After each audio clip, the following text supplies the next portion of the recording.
Bab 1-10.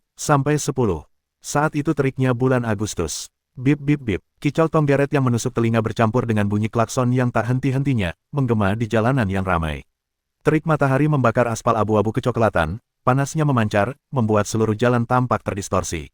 Di bawah beberapa rerimbunan pohon rindang di sepanjang pinggir jalan, sekelompok pemuda berkerumun, rokok menggantung di bibir mereka, menunggu lampu lalu lintas berganti. Tiba-tiba, salah satu pemuda itu, mengepulkan asap, tampak menyadari sesuatu, mengeluarkan seruan pelan saat pandangannya tertuju pada sebuah titik di sudut jalan. "Arno, apa yang kau lihat?" tanya temannya. Pemuda bernama Arno itu menatap kosong ke sudut jalan untuk waktu yang lama sebelum akhirnya berbicara. "Maksudmu, bagaimana orang buta menyeberang jalan?" Temannya terkejut, ragu sejenak, lalu perlahan berkata, "Umumnya, tunanetra dijaga saat keluar rumah, atau dipandu oleh anjing pemandu. Di kota-kota yang lebih modern, ada juga pengumuman suara untuk lampu lalu lintas. Kalau cara lain gagal, mungkin mereka bisa mengandalkan suara dan tongkat pemandu mereka untuk berjalan perlahan." Arno menggelengkan kepalanya. Bagaimana kalau tidak ada yang menjaga mereka, tidak ada anjing pemandu, tidak ada pengumuman suara, dan mereka bahkan menggunakan tongkat pemandu mereka untuk membawa minyak kacang? "Kau pikir kau lucu?" Temannya memutar bola matanya, mengikuti tatapan Arno, dan membeku di tempat. Di seberang jalan, seorang anak laki-laki berbaju hitam lengan pendek berdiri di sana, matanya terbungkus kain hitam tebal, sepenuhnya menghalangi semua cahaya. Tangan kirinya membawa tas belanja murah berisi sayuran, sementara tangan kanannya menggenggam tongkat putih yang disampirkan di bahunya seperti tongkat pengangkut. Di ujung tongkat itu, seember besar minyak kacang kemasan berkilauan di bawah sinar matahari. Penutup mata kain hitam, tongkat putih di bahunya, sayuran di tangan kirinya, minyak di tangan kanannya. Pemandangan aneh ini langsung menarik perhatian banyak orang. "Hei, lihat, orang itu aneh sekali. Dengan kain yang menutupi matanya begitu banyak, bagaimana dia bisa melihat jalan? Apa kau tidak melihat tongkat putih di tangannya? Dia buta? Oke, kita hidup di zaman apa? Orang buta biasanya pakai kacamata hitam. Siapa yang mau menutup mata dengan kain di cuaca panas begini? Apa mereka tidak takut sesak napas?" "Tepat sekali, dan pernahkah kau melihat orang buta menggunakan tongkat putih untuk membawa barang, alih-alih berjalan?" Anak muda zaman sekarang benar-benar tahu cara bersenang-senang. Kicauan Tonggeret musim panas tak mampu menenggelamkan bisikan orang yang lewat.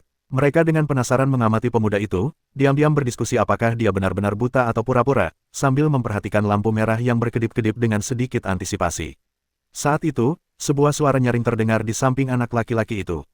"Kak, aku bantu menyeberang jalan ya." Seorang gadis kecil berseragam sekolah, berusia sekitar 12 atau 13 tahun, dengan beberapa butir keringat di pipinya. Matanya yang besar dan gelap menatap anak laki-laki itu dengan penuh kekhawatiran, murni dan sederhana. Anak laki-laki itu berhenti sejenak, menoleh untuk menatap gadis kecil itu, senyum tersungging di bibirnya. "Oke," ia menggantungkan kantong sayur di tangan kanannya, menyeka keringat di dahinya dengan tangan kiri, dan dengan lembut menggenggam tangan gadis kecil itu. Klik, lampu hijau menyala, anak laki-laki itu mulai berjalan, dan bersama gadis kecil itu, mereka menyeberang jalan. Gadis kecil itu gugup, melirik ke kiri dan ke kanan ke arah mobil-mobil di kedua sisi, langkahnya hati-hati dan malu-malu. Sedangkan anak laki-laki itu, ia berjalan dengan mantap. Bagi orang yang melihat, pemandangan ini tidak tampak seperti seorang gadis baik hati yang menuntun seorang tunanetra menyeberang jalan, melainkan lebih seperti seorang kakak laki-laki yang menuntun seorang gadis kecil menyeberang jalan. Jalan itu tidak lebar, dan hanya dalam waktu 10 detik, keduanya sampai di seberang. Anak laki-laki itu berterima kasih kepada gadis kecil itu dan berjalan pergi ke sebuah gang terpencil tanpa menoleh ke belakang. Dia tidak buta, kata Arno yakin, melihat ini. Dia pasti bisa melihat. Seorang pemuda di belakang Arno menopang dagunya dengan tangannya, tampak tenggelam dalam pikirannya. Lalu, seolah tersadar, ia berseru. "Aku mengerti, dia sedang cosplay Lee Sin." Asteris tampar, sebuah tamparan keras mendarat di belakang kepalanya. Arno mengumpat, "Tidak berguna. Kau hanya bermain game seharian. Siapa sih yang mau cosplay Lee Sin di jalan? Apa kau sudah gila?" Setelah jeda 2 detik, Arno bergumam, lagi pula, penutup mata Lee Sin berwarna merah. "Cosplay ini terlihat tidak pantas." "Arno, kau masih saja berkata begitu. Diam." Oh, tepat saat keduanya bertengkar, pemuda yang sedari tadi diam memperhatikan kepergian pemuda itu, alisnya sedikit berkerut. "Ada apa?" Arno memperhatikan tatapannya. "Aku kenal dia." "Kau kenal dia?" "Benar." Pemuda itu mengangguk. "Waktu sepupuku SD, aku dengar ada murid di sekolahnya yang kecelakaan dan matanya bermasalah, jadi dia harus menutup matanya dengan kain satin hitam. Katanya juga dia punya masalah kesehatan mental." "Masalah kesehatan mental?" Arno terkejut, mengingat kejadian tadi dengan saksama. "Kurasa dia tidak punya masalah apa-apa. Itu 10 tahun yang lalu. Mungkin dia sudah sembuh. Tapi waktu itu, kejadian itu sepertinya cukup heboh. Murid itu putus sekolah setelah beberapa hari dan kabarnya dipindahkan ke sekolah khusus tunanetra. Saat itu, orang lain menyela dengan antusias, ngomong-ngomong, kecelakaan apa itu? Yang bisa menyebabkan seseorang buta dan punya masalah kesehatan mental. Mungkinkah itu roh jahat? Entahlah. Dia terdiam sejenak. Tapi, kudengar kejadiannya lebih parah lagi. Dia sosok yang tragis. Arno mendesah. Siapa namanya? Kurasa Lin Qiye. Di bawah cahaya senja, Lin Qiye mendorong pintu hingga terbuka. Hampir seketika, aroma makanan yang menguar dari dalam memenuhi hidungnya. Ia mengendus, menelan ludah, dan membawa barang-barangnya masuk. Krek, pintu tua itu berderit tajam, menenggelamkan suara masakan yang datang dari dapur. Seorang wanita parubaya mendorong pintu dapur, berseru kaget melihat Lin Qiye membawa tas-tas besar, dan bergegas menghampiri. Xiaoqi, kenapa kau membawa begitu banyak barang lagi? Wanita itu menyekat tangannya dengan celemek, dengan cepat mengambil tas-tas itu dari Lin Qiye, dan terus mengoceh. Seember minyak kacang sebesar itu. Anakmu, apa kau menyalahgunakan subsidi pemerintah lagi? Bibi, subsidi pemerintah untuk penyandang disabilitas itu untuk biaya hidup. Aku pakainya untuk beli minyak supaya bisa semaksimal mungkin, kata Lin Qiye sambil tersenyum. Omong kosong, uang ini untuk kuliahmu. Masa iya kamu buang-buang? Biar ku beritahu, uang hasil kerja paruh waktuku cukup untuk menghidupi kita bertiga. Jangan boros. Bibi mengusap kaleng minyak dengan lembut, raut wajahnya agak sedih. Ia bergumam pelan, kaleng minyak sebesar ini, dan mereknya, pasti mahal banget, kan? Sebelum Lin Qiye sempat berkata apa-apa, Bibi tiba-tiba menyadari sesuatu. Tunggu, bagaimana Bibi bisa membawa semua ini pulang? Oh, aku bertemu beberapa orang baik di jalan yang membantuku membawanya pulang, kata Lin Qiye tenang. Oke, sepertinya masih banyak orang baik di masyarakat, apa Bibi sudah berterima kasih dengan benar? Aku sudah berterima kasih. Lin Qiye mengganti topik, Bibi, di mana Ajin? Dia sedang mengerjakan PR di balkon. Ngomong-ngomong, dokter dari rumah sakit jiwa yang melakukan pemeriksaan rutin tahun ini ada di sini, sedang istirahat di kamarnya. Pergilah ke dokter, Bibi akan memasak dulu, aku akan meneleponmu kalau sudah siap. Lin Qiye berhenti sejenak, lalu berkata, oh, dan berbalik menuju kamar tidur. Halo, saya dokter dari rumah sakit jiwa Sunsin, nama keluarga saya Li. Melihat Lin Qiye mendorong pintu dan masuk, pemuda yang duduk di bangku kecil di kamar tidur berdiri dan berbicara dengan lembut. Ia mengenakan kacamata hitam besar dan tampak sangat berkelas. Lin Qiye mengangkat alisnya dengan heran, bukankah Dokter Han yang datang sebelumnya? Dokter Han dipromosikan menjadi wakil presiden tahun lalu. Dokter Li tersenyum, sedikit iri di matanya. Lin Qiye mengangguk sedikit dan berkata, oh, benar, Dokter Han sudah cukup tua, dan keterampilan medisnya luar biasa. Tidak mengherankan kalau beliau dipromosikan menjadi wakil presiden. Wajar saja jika dokter yang lebih muda datang memeriksanya secara teratur. Melihat Lin Qiye duduk, Dokter Li berdeham dan mengeluarkan setumpuk rekam medis dari tasnya. Maaf, saya baru di sini dan belum tahu banyak tentang kondisi Anda. Izinkan saya memberikan gambaran singkat, kata Dokter Li dengan nada meminta maaf. Lin Qiye mengangguk. Nama Anda, Lin Qiye? Ya, 17 tahun ini. Ya, rekam medis mengatakan bahwa Anda kehilangan penglihatan 10 tahun yang lalu dan dikirim ke rumah sakit kami untuk beberapa masalah. Ya, Dokter, Li merenung sejenak, apakah Anda sudah mengganti nama Anda? Petik 2 titik. Tidak, kenapa Anda bertanya? Lin Qiye terkejut. Dokter, Li menggaruk kepalanya dengan agak malu.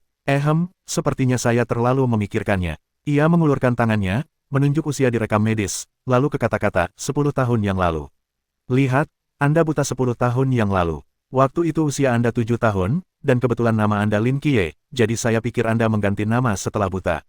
Lin Qiye terdiam cukup lama, lalu menggelengkan kepala dan berkata, tidak, saya tidak pernah mengganti nama saya. Orang tua saya memberi saya nama Lin Qiye sebelum saya lahir. Itu cukup, Dokter. Li menyadari ia kurang sopan dan segera menutup mulutnya. Kebetulan sekali, kata Lin Qiye santai. Memang, kebetulan sekali, Dokter. Li sedikit malu, tetapi ia segera mengganti topik. Rekam medis sepertinya tidak merinci kecelakaan yang menyebabkan kebutaan dan gangguan mental Anda. Kalau boleh, bisakah Anda menceritakannya? Sebelum Lin Qiye sempat berbicara, Dokter Li segera menambahkan, ini bukan bermaksud menyinggung. Memahami pasien dengan lebih baik memungkinkan perawatan yang lebih baik. Tentu saja, jika Anda tidak ingin membicarakannya, saya tidak akan memaksa Anda. Lin Qiye duduk diam, matanya tampak terpaku pada Dokter Li di balik pita hitam. Setelah jeda yang lama, ia perlahan berkata, tidak ada yang tidak bisa saya katakan, hanya saja Anda mungkin tidak percaya, dan Anda bahkan mungkin membawa saya kembali ke rumah sakit jiwa. Tidak, jangan anggap hubungan kita seperti dokter dan pasien. Ini hanya percakapan biasa antar teman. Tidak akan sejauh itu, kata dokter Li setengah bercanda, bahkan jika Anda bilang Anda ditarik ke dalam tungku alkimia oleh Lao Zi, saya akan percaya. Lin Qiye terdiam sejenak, lalu mengangguk kecil. Waktu kecil, saya suka astronomi. Lalu, malam itu, saya berbaring di atap rumah lama saya sambil memandangi bulan. Apa yang Anda lihat? Kelinci bulan, dokter. Li terkekeh. Lin Qiye menggelengkan kepala, dan kata-kata berikutnya langsung membekukan senyum dokter. Li, tidak, saya melihat malaikat, kata Lin Qiye serius, sambil menunjuk dengan tangan di depannya. Serafim bersayap enam putih, bermandikan cahaya kemasan. Keheningan singkat menyelimuti ruangan itu. Setelah beberapa detik, dokter Li tersadar. Serafim, ya, apa yang dia lakukan? Tidak ada. Dia seperti patung emas, duduk di tengah kawah bulan yang besar, menatap bumi, seolah mengawasi kita. Dokter, Li menggosok matanya dan berkata dengan agak tak berdaya, 7 malam, tahukah kau seberapa jauh bulan dari bumi? Hampir 400.000 kilometer, kata Lin Qiye dengan tenang. Hampir 400.000 kilometer, ulang dokter Li, bahkan dengan teleskop tercanggih sekalipun, kita hanya bisa melihat permukaan bulan dengan samar. Dan kau, di usia 7 tahun, hanya berbaring di atap rumah lamamu, dan kau melihat malaikat di bulan dengan mata telanjangmu. Aku tidak melihatnya, kata Lin Qiye lirih. Dia melihatku. Aku hanya mengangkat kepalaku, dan seolah-olah dia menyeret mataku menembus angkasa untuk bertemu pandang dengannya.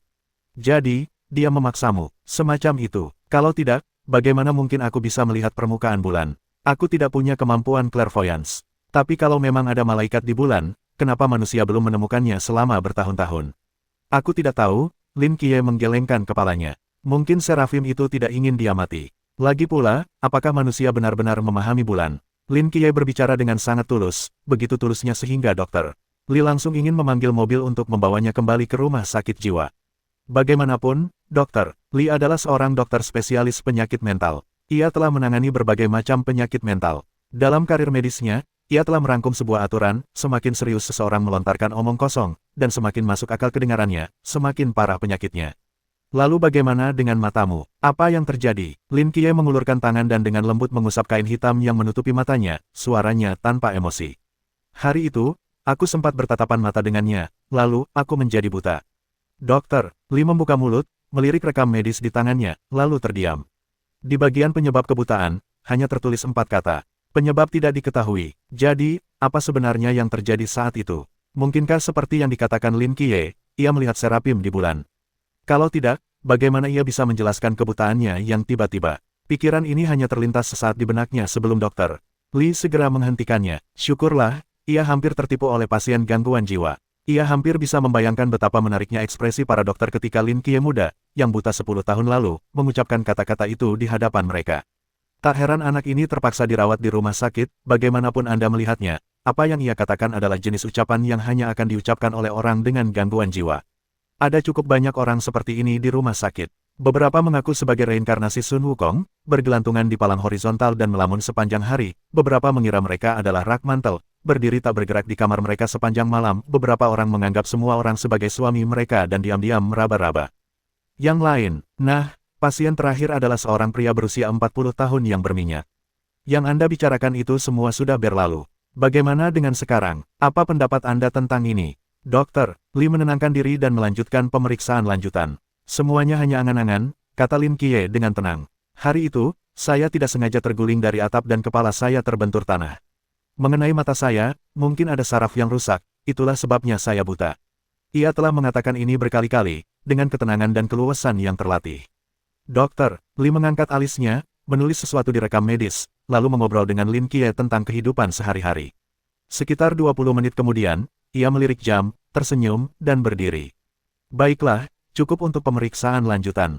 Kondisi Anda sekarang baik-baik saja. Saya harap Anda dapat menyesuaikan pola pikir dan menjalani hidup yang baik, kata dokter Li, berjabat tangan dengan Lin Qiye dan memberikan semangat. Lin Qiye tersenyum dan mengangguk kecil. Oh, dokter Li, silakan tinggal untuk makan malam.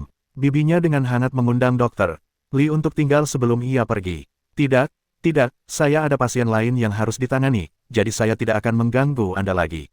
Dokter Li dengan sopan berpamitan kepada bibinya lalu pergi. Begitu pintu tertutup, senyum Lin Qiye lenyap, seolah tak pernah ada. Delusi, gumamnya dalam hati. Kak, makan malam sudah siap. Sepupunya, Yang Jin, keluar dari dapur sambil membawa piring dan memanggil. Yang Jin adalah putra bibinya, 4 tahun lebih muda dari Lin Qiye, dan baru saja masuk SMP. Sejak orang tua Lin Qiye menghilang dan ia tinggal di rumah bibinya, keduanya tumbuh bersama, hubungan mereka bahkan lebih dekat daripada hubungan saudara-saudara. Segera datang, jawab Lin Qiye. Lin Qiye baru saja duduk di meja makan kecil ketika tiba-tiba sensasi hangat datang dari telapak kakinya. Awalnya ia terkejut, lalu sudut mulutnya sedikit terangkat. Sepupu Yang Jin melirik ke bawah meja dan terkekeh. Dasar anjing kecil kudisan hitam, biasanya malas sekali, tapi kalau sudah waktunya makan, kaulah yang pertama datang. Seekor anjing kecil kudisan hitam menjulurkan kepalanya dari bawah meja, lidahnya menjulur dari giginya, terengah-engah. Ia menghampiri Lin Qiye, menjilati jari kakinya, dan menatapnya dengan ekspresi memuja. 3 orang, seekor anjing, itulah keluarga mereka. Sederhana, sulit, namun anehnya terasa nyaman. 10 tahun telah berlalu seperti ini. Lin Qiye menepuk kepalanya, mengambil sepotong daging dari sisa potongan daging di piring, dan menaruhnya di mangkuk sepupunya, Yang Jin. Beri dia tulang, kata Yang Jin. Ia tidak menolak, mengingat ikatan persaudaraan mereka, mengatakan lebih banyak akan terasa terlalu formal. Ia mengkhawatirkan hal lain. Kakak, apakah matamu benar-benar hampir sembuh? Lin Qiye tersenyum tipis. Ya, aku bisa melihat sekarang, tapi aku masih belum bisa terkena terlalu banyak cahaya. Aku harus memakai perban satin hitam ini beberapa hari lagi. Apa maksudmu beberapa hari lagi? Ki kecil, kukatakan padamu, mata itu sangat penting. Sekalipun kau bisa melihat sekarang, jangan buru-buru melepas perban satin hitam ini. Bagaimana kalau matahari merusaknya lagi? Sayang sekali, kita harus hati-hati dan memakainya lebih lama lagi. Bibinya segera menasihati. Aku tahu, Bibi. Ngomong-ngomong, Kak, aku sudah menabung dan membelikanmu kacamata hitam keren. Nanti kutunjukkan padamu. Yang Jin sepertinya teringat sesuatu dan berkata dengan penuh semangat. Lin Qiye tersenyum dan menggelengkan kepalanya. Ah Jin, meskipun kacamata hitam bisa menghalangi cahaya, efeknya jauh lebih buruk daripada perban satin hitam. Aku belum bisa memakainya. Baiklah, Yang Jin sedikit kecewa, tapi begitu mataku sembuh total, aku akan memakainya setiap hari saat berbelanja. Aku juga akan membelikanmu sepasang, dan kita akan pergi bersama. Mendengar ini, mata Yang Jin kembali berbinar, dan ia mengangguk berat. Ngomong-ngomong, Xiaoqi, Bibi sudah mengurus kepindahanmu. Kamu bisa pindah dari sekolah luar biasa ke SMA reguler di awal semester ini. Bibi sepertinya teringat sesuatu dan berkata, tapi, apa kamu yakin? SMA reguler dan sekolah luar biasa itu berbeda. Mengingat situasimu, bagaimana jika? Bukan, bagaimana jika, Bibi? Lin Qiye menyela. Mataku sudah sembuh, dan kalau aku ingin masuk universitas yang bagus, aku harus memulai dengan langkah yang sama seperti orang lain. Nak, kalaupun kamu tidak masuk universitas yang bagus, tidak apa-apa. Paling buruk, Bibi akan menjagamu. Kak, aku juga bisa menjagamu. Tubuh Lin Qiye sedikit gemetar, tatapannya di balik kain satin hitam tak terbaca. Bibirnya mengerucut, lalu sebuah senyum muncul. Ia menggelengkan kepalanya. Dengan kuat, ia tidak berbicara, tetapi Yang Jin dan Bibi bisa merasakan tekadnya. Bahkan, kodok hitam kecil di kakinya menggesek pergelangan kaki Lin Qiye. Go, kembali ke kamarnya, Lin Qiye menutup pintu. Ia tidak menyalakan lampu, hari sudah larut malam, dan cahaya bintang di luar jendela terpantul ke lantai. Di ruangan yang gelap, Lin Qiye duduk di mejanya, perlahan membuka penutup mata hitamnya. Wajah muda yang tampan terpantul di cermin di atas meja. Lin Qiye sangat tampan, jika ia membuka penutup mata dan sedikit merapikan dirinya, ditambah dengan auranya yang entah kenapa menyendiri dan mendalam, ia pasti akan menjadi idola kampus. Sayangnya, penutup mata hitam yang ia kenakan selama bertahun-tahun, ditambah dengan kecacatannya, benar-benar mengaburkan kecemerlangannya. Di cermin, mata Lin Qiye tertutup, alisnya sedikit berkerut, dan kelopak matanya bergetar, seolah-olah ia berusaha keras untuk membuka matanya, bahkan tangannya terkepal. 1 detik, 2 detik, 3 detik. Tubuhnya bergetar lama sebelum akhirnya menyerah, dan ia tiba-tiba rileks, terengah-engah. Beberapa tetes keringat membasahi pipi Lin Qiye, dan secerca amarah muncul di antara alisnya. Begitu dekat, mengapa selalu terasa begitu singkat? Kapan ia bisa membuka matanya lagi dan melihat dunia sendiri? Ia bilang ia bisa melihat sekarang, tapi ia berbohong. Matanya tidak bisa terbuka sama sekali, bahkan sedikit pun tidak. Tapi ia juga tidak berbohong. Karena bahkan dengan mata tertutup, ia dapat dengan jelas melihat segala sesuatu di sekitarnya. Perasaan ini luar biasa, seolah-olah ia memiliki mata di sekujur tubuhnya, mampu melihat segala sesuatu ke segala arah tanpa titik buta, dan melihat lebih jelas dan lebih jauh daripada mata aslinya. Awalnya, ia tidak bisa melakukannya. Dalam 5 tahun pertama setelah kehilangan penglihatannya, ia tidak berbeda dengan orang buta sejati lainnya, hanya mampu melihat dunia melalui suara dan tongkat pemandunya. Namun entah mengapa, mulai 5 tahun yang lalu, matanya tampak berubah, dan ia mulai dapat melihat sekelilingnya. Awalnya, jaraknya hanya beberapa sentimeter di depannya, tetapi seiring berjalannya waktu, ia dapat melihat lebih jauh dan lebih jelas. Kini, 5 tahun kemudian, jangkauan lihatnya telah mencapai 10 meter. Jika orang normal hanya dapat melihat 10 meter, penglihatannya pada dasarnya telah rusak. Namun bagi seorang anak laki-laki yang kehilangan penglihatannya, 10 meter itu sangat berarti. Yang terpenting, 10 meter yang ia lihat adalah 10 meter tanpa halangan. Dengan kata lain, dalam radius 10 meter dari Lin Qiye, ia memiliki penglihatan absolut. Sederhananya, ia dapat melihat tembus pandang, tetapi dalam skala yang lebih besar, ia dapat melihat setiap titik debu yang melayang di udara, setiap bagian di dalam mesin, setiap gerakan kecil yang dilakukan seorang pesulap di bawah meja. Dan sumber kemampuan ini tampaknya berasal dari mata yang telah tertutup rapat selama 10 tahun di bawah kain satin hitam.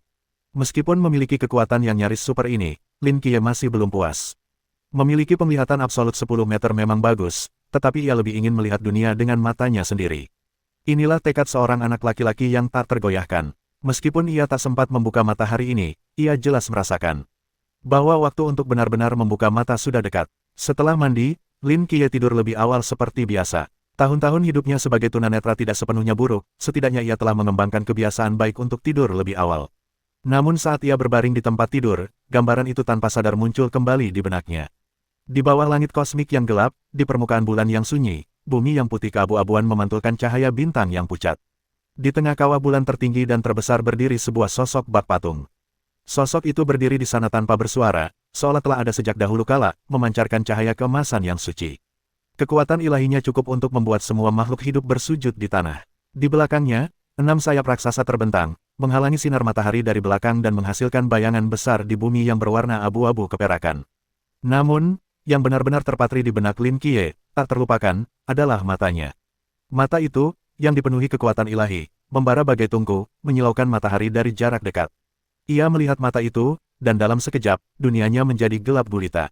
10 tahun yang lalu, ia mengatakan kebenaran tetapi didiagnosis menderita penyakit mental. Namun jauh di lubuk hatinya, ia paling tahu mana yang nyata dan mana yang delusi. Sejak melihat serafim di bulan, ia tahu dunia ini, jauh lebih kompleks daripada yang terlihat. Perlahan, Lin Qiye tertidur.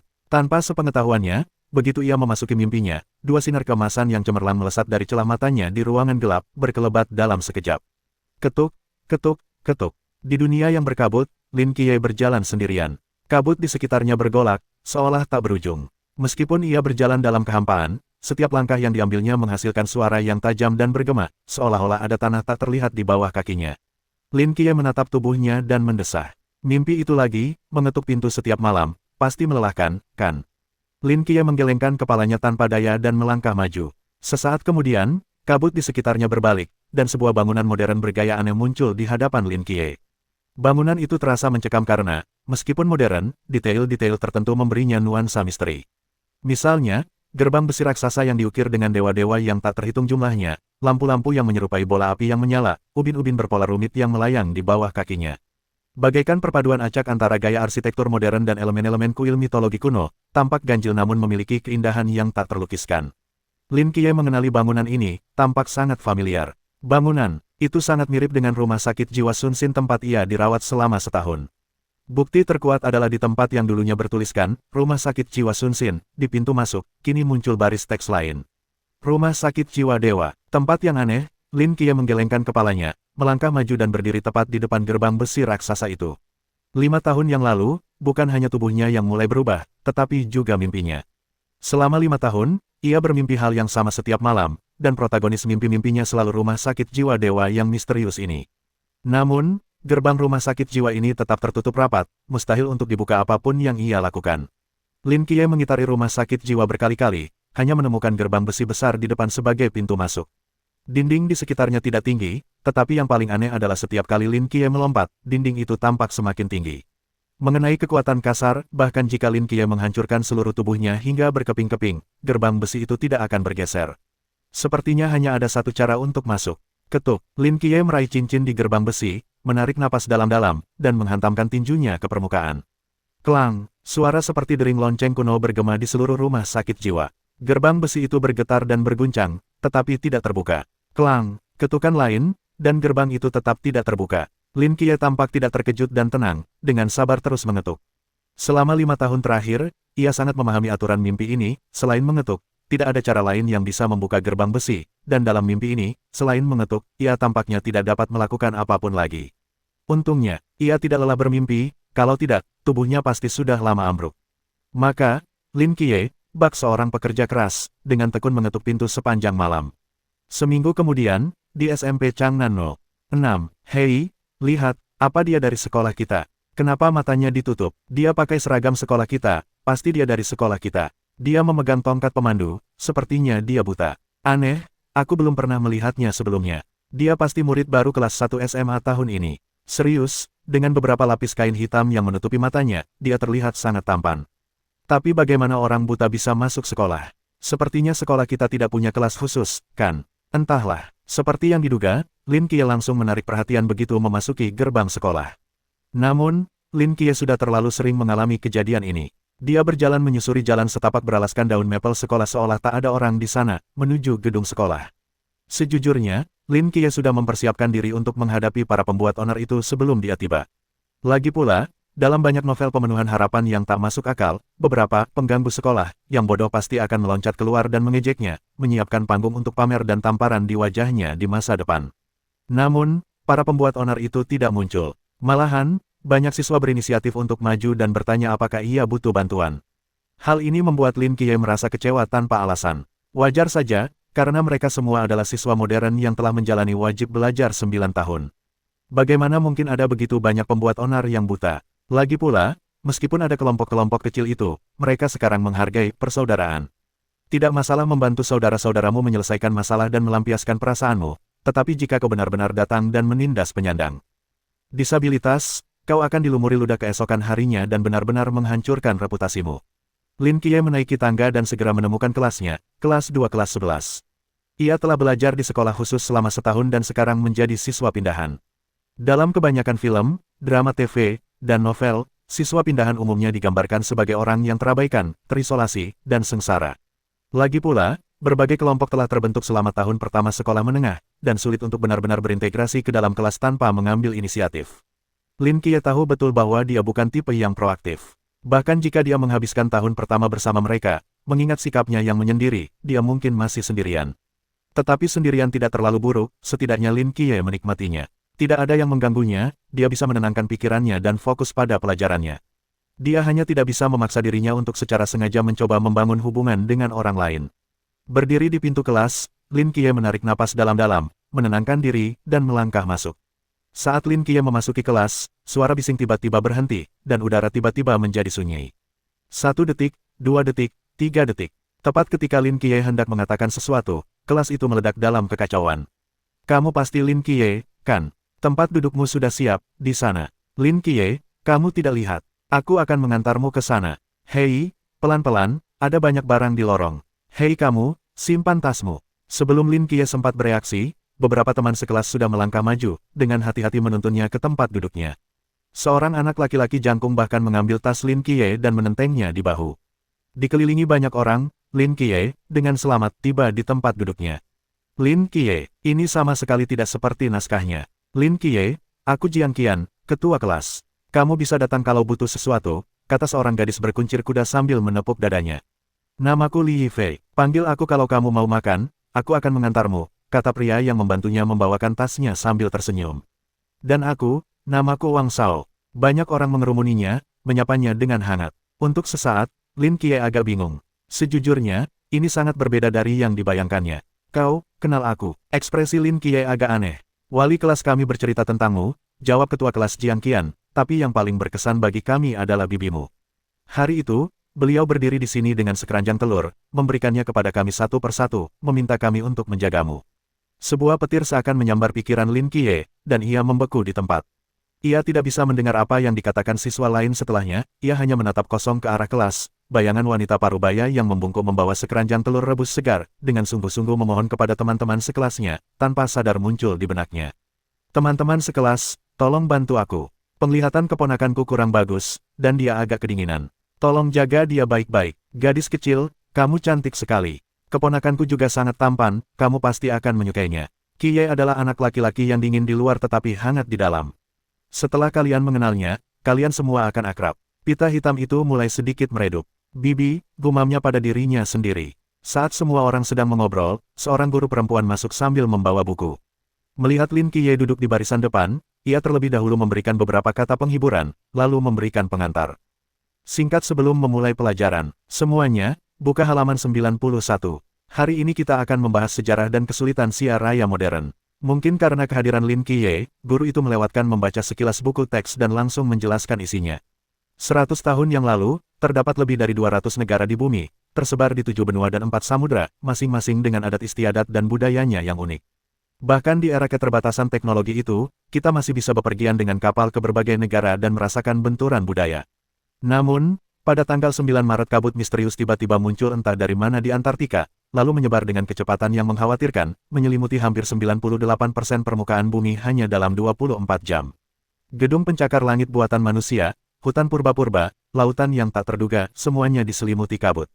Tak terhitung negara terperangkap dalam kabut, keberadaan mereka tak diketahui. Namun, kabut yang tak dapat dijelaskan ini berhenti tepat sebelum hendak menyerbu wilayah Xia Raya. Tidak ada yang tahu mengapa, tetapi kabut itu berhenti begitu saja dengan cara yang begitu aneh. Selama seabad terakhir, banyak teori dan dugaan telah diajukan. Ada yang mengatakan kabut ini sebenarnya adalah entitas biologis yang, setelah melahap 98% bumi, merasa kenyang dan berhenti di dekat Xia Besar. Yang lain mengatakan itu karena lokasi Xia Besar memiliki medan magnet khusus yang menghambat penyebaran kabut. Yang lain lagi mengatakan itu adalah akumulasi sumber daya Xia Besar selama 5.000 tahun yang bekerja, melindungi tanah ini. Komposisi kabut ini benar-benar di luar pemahaman manusia. Baik cahaya, suara, gelombang radio, maupun metode deteksi lainnya tidak dapat menembusnya. Tidak ada yang tahu apakah negara-negara lain yang ditelan seabad lalu masih ada di balik kabut ini. Para ahli berspekulasi bahwa peluang mereka untuk bertahan hidup dalam kabut sangat rendah, karena baik terhirup maupun terkena kulit itu fatal. Dalam seabad terakhir, negara kita telah mengirim banyak tim eksplorasi yang diperlengkapi dengan baik ke dalam kabut, tetapi tidak ada yang kembali. 50 tahun yang lalu, negara kita berhasil meluncurkan satelit pertamanya. Citra yang ditransmisikan dari luar angkasa menunjukkan bahwa seluruh bumi telah berubah menjadi putih keabu-abuan, hanya menyisakan Xia Besar sebagai daratan yang masih asli. Xia Besar saat ini bagaikan pulau terpencil di planet ini, dan kita mungkin menjadi satu-satunya yang selamat dari planet ini. Oleh karena itu, hari munculnya kabut, yang jatuh pada tanggal 9 Maret setiap tahun, disebut Hari Kelangsungan Hidup. Bulan bersinar terang dan bintang-bintang hanya sedikit. Bel berbunyi, menandakan berakhirnya belajar mandiri sore hari. Para siswa keluar dari kelas berdua-dua atau bertiga, mengobrol dan tertawa sambil berjalan memasuki malam. Setelah hari yang panjang, mungkin inilah waktu paling santai bagi mereka. Tanpa PR, tanpa guru, dikelilingi beberapa teman dekat, mandi di rumah, dan tempat tidur yang nyaman untuk beristirahat, apa yang bisa lebih baik. Namun di tengah kerumunan yang tersebar ini, sekelompok besar lebih dari selusin orang tiba-tiba muncul, berbaris dengan mantap dan tertib menuju gerbang sekolah. Di tengah mereka, seorang anak laki-laki bermata hitam yang tertutup satin berdiri seperti isian pangsit, sepenuhnya tertutup. Kelompok besar ini langsung menarik perhatian semua siswa di sekitarnya. Sebenarnya, aku bisa berjalan pulang sendiri, sungguh. Bibir Lin Qiye sedikit berkedut, dan ia berkata tanpa daya, aku bisa melihat, tapi mataku tidak tahan cahaya. Tidak perlu bicara apa-apa, Lin Qiye. Jiang Qian menyela Lin Qiye, berkata dengan nada tegas, kami sudah berjanji pada bibimu untuk menjagamu dengan baik, dan kami akan melakukannya. Ya, Qiye, rumah kita searah, jadi kita sedang menuju ke sana.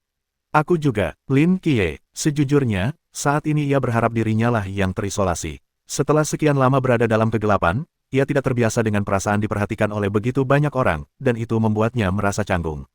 Tentu saja, bibinya dan Yang Jin tidak dihitung, karena mereka adalah keluarganya. Namun, mereka bermaksud baik, jadi ia tidak bisa berkata apa-apa dan hanya bisa mengikuti kerumunan itu tanpa daya. Aku belok kanan di persimpangan berikutnya, tapi aku bisa berjalan bersamamu lebih lama.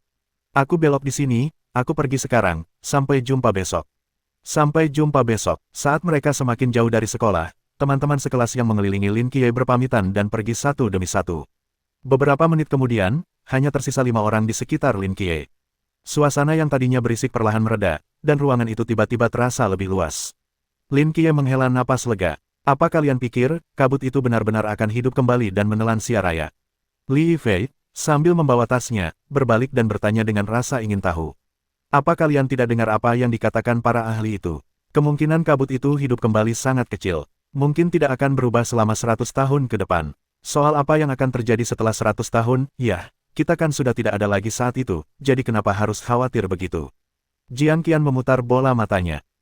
Kalian tahu para ahli itu yang paling tidak bisa diandalkan. Bagaimana kalau kita akhirnya masuk universitas, dan sebelum kita bisa menikmati hidup, kabut itu menelan seluruh Xia Raya. Bukankah itu kerugian besar? Jadi itu sebabnya kalian menyia-nyiakan hari-hari kalian dan tidak fokus belajar. Jiang Qian menghampiri Li Yifei dan berkata dengan serius, perlu kuingatkan, Guru Wang sudah bilang kalau kamu dapat peringkat terakhir lagi di ujian ini, kamu harus pindah meja ke depan kelas. Oke, kata Li Yifei sambil tersenyum malu. Tapi, kurasa kabut ini tidak akan muncul lagi. Wang Shao, yang berjalan di depan, tiba-tiba angkat bicara. Pada akhirnya, kabut hanyalah fenomena alam. Setelah mencapai titik kritis tertentu, kabut akan menghilang secara bertahap, seperti zaman es. Ketika gletser menutupi bumi, gletser itu perlahan mencair seiring kenaikan suhu, dan era baru pun menyusul. Aku tahu maksudmu, bukankah itu disebut teori bencana alam? Sekarang sudah diterima secara luas. Jiang Qian mengangguk. Bagaimana kalau, kabut ini bukan fenomena alam? Saat itu, Lin Qiye, yang sedari tadi diam, tiba-tiba angkat bicara.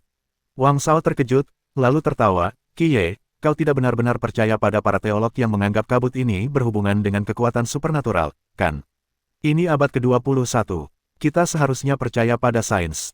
Tidak banyak hal supernatural di dunia ini. Seorang teman sekelas bernama Liu Yuan menyela. Lin Qiye tidak menjawab. Dia paling tahu apakah ada hal-hal di dunia ini di luar sains, tetapi tidak perlu memberitahu orang luar. Li Yifei bergumam pelan, kurasa dunia akan lebih menarik jika hal-hal itu benar-benar ada. Untuk apa repot-repot dengan semua omongan tak berguna ini?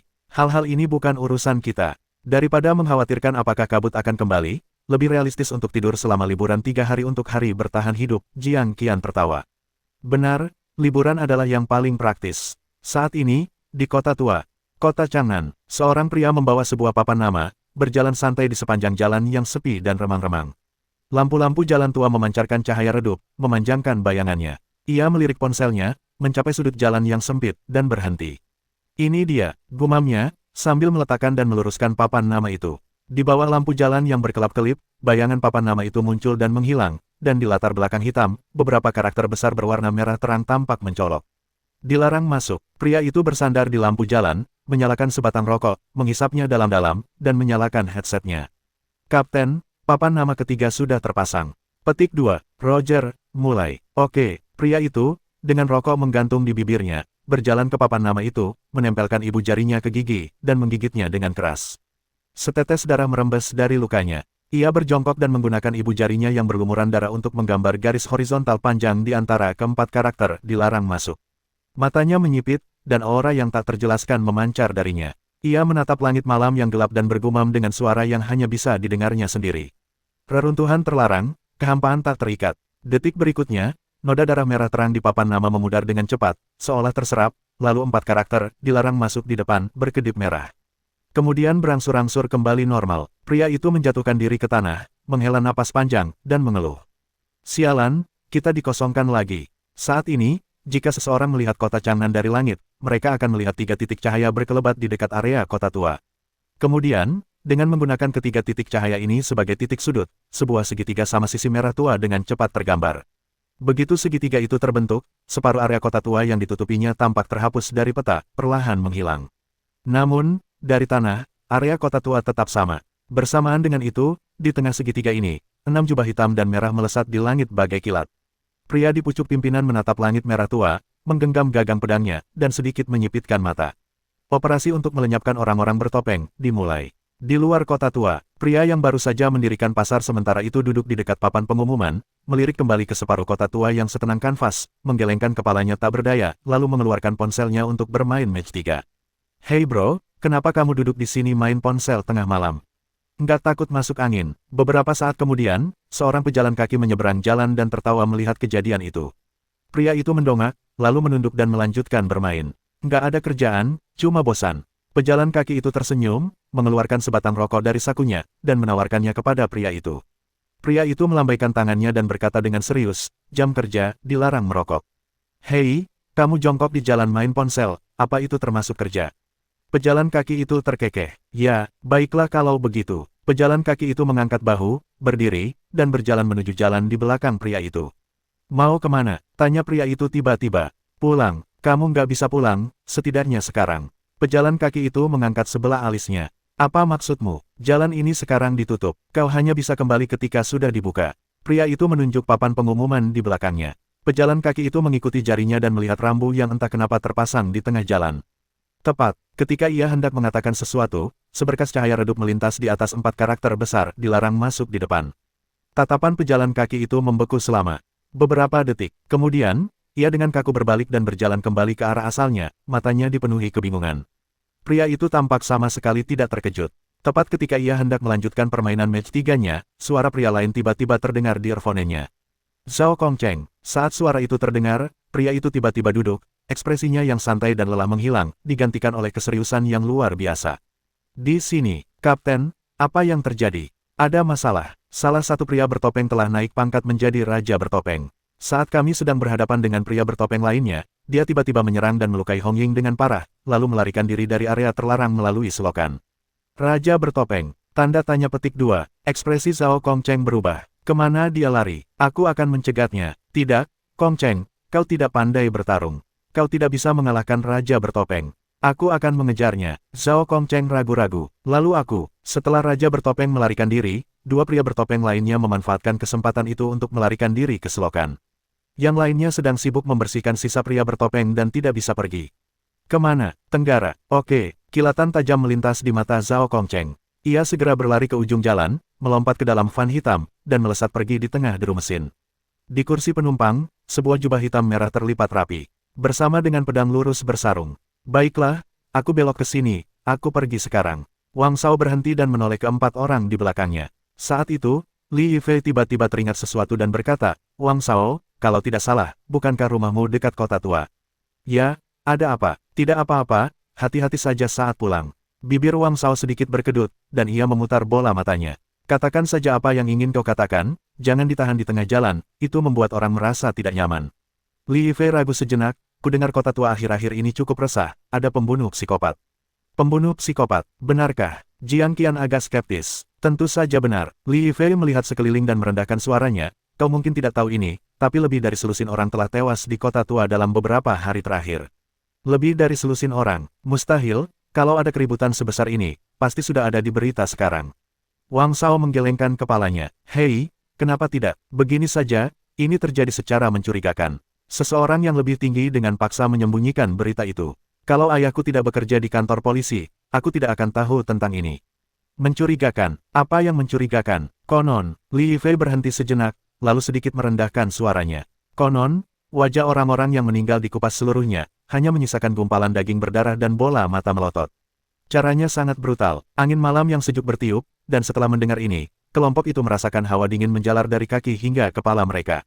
Li Yifei, apa kau gila? Mengatakan ini larut malam, wajah Jiang Qian pucat pasi, dan tanpa sadar ia melihat sekeliling jalan yang sepi, berkata dengan marah. Tempat ini dekat dengan kota tua, daerah terpencil di kota Chang'an. Belajar mandiri sore itu berakhir hampir pukul 10, dan tidak ada seorang pun pejalan kaki di jalan. Ditambah dengan kata-kata Li Yifei, suasananya sungguh mencekam. Bukan hanya dirinya, bahkan kedua pria dewasa itu, Wang Shao dan Liu Yuan, pun merasa sedikit ketakutan. Wang Shao melirik jalan sempit yang akan mereka lalui dan tiba-tiba merasa sedikit bersalah. Jika kata-kata Li Yifei hanya sedikit menakutkan, maka kata-kata Lin Qiye selanjutnya membuat mereka merinding. Lin Qiye merenung sejenak, lalu berkata pelan, kau yakin ini sesuatu yang akan dilakukan manusia? Qiye, kau tubuh Jiang Qian yang ramping bergetar. Bibir Wang Shao dan Liu Yuan sedikit berkedut, dan tatapan mereka ke arah Lin Qiye langsung berubah aneh. Kau, Lin Qiye dengan alis tebal dan mata besarmu, siapa sangka kaulah yang menyembunyikan rahasia terdalam. Li Yifei menatap Lin Qiye dengan heran, kau juga berpikir begitu.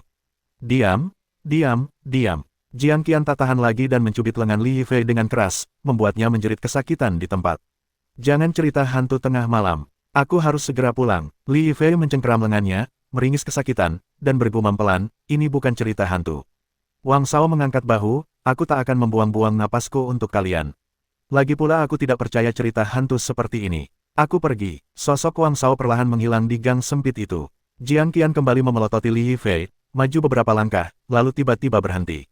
Ia mengendus dengan keras, alisnya sedikit berkerut. Sedikit keraguan muncul di matanya, lalu berbalik dan bertanya, apa kau mencium sesuatu yang busuk? Busuk, baunya busuk sekali. Aku tidak bisa menciumnya. Liu Yuan, bagaimana denganmu? Aku juga. Sebelum Liu Yuan dan Li Yifei selesai berbicara, raut wajah mereka tiba-tiba berubah, dan mereka tiba-tiba menutup hidung, melihat sekeliling dengan ngeri. Lin Qiye hendak mengatakan sesuatu ketika bau busuk yang sangat menjijikkan tiba-tiba memenuhi lubang hidungnya. Rasanya seperti membuang sepotong daging yang telah membusuk selama lebih dari 10 hari ke dalam tangki septik, bercampur dengan selusin telur busuk, menciumnya saja sudah membuat perutnya mual hebat. Ini adalah bau paling busuk yang pernah Lin Qiye rasakan seumur hidupnya. Sedangkan Jiang Qian, yang hidungnya paling sensitif, langsung berjongkok dan muntah. Sialan, bau apa ini? Teriak Li Yifei sambil menutup hidungnya. Aku tidak tahu. Lin Qiye sedikit mengernyit, dan setelah beberapa saat, ia menunjuk ke gang tempat Wang Shao pergi. Tapi dilihat dari arah datangnya bau itu, sepertinya memang dari sana. Saat berikutnya, jeritan memilukan datang dari tidak jauh, bergema di langit malam yang sunyi. Wang Shao, seru Li Yifei dan dua orang lainnya serempak saat mendengar suara yang familiar itu. Mereka bertukar pandang lalu berlari menuju gang tempat Wang Shao menghilang. Lin Qiye berdiri sendirian, mengerutkan kening sambil menatap gang gelap itu, ekspresinya muram. Meskipun ia tidak tahu apa yang terjadi, ia punya firasat buruk. Pinggiran kota tua, seorang pembunuh berantai gila, bau busuk aneh, jeritan. Ada yang tidak beres. Ia ragu-ragu untuk waktu yang lama, bergulat dengan hati nuraninya, sebelum akhirnya mendesah tak berdaya dan meraih tongkat pemandunya untuk bergegas masuk ke gang.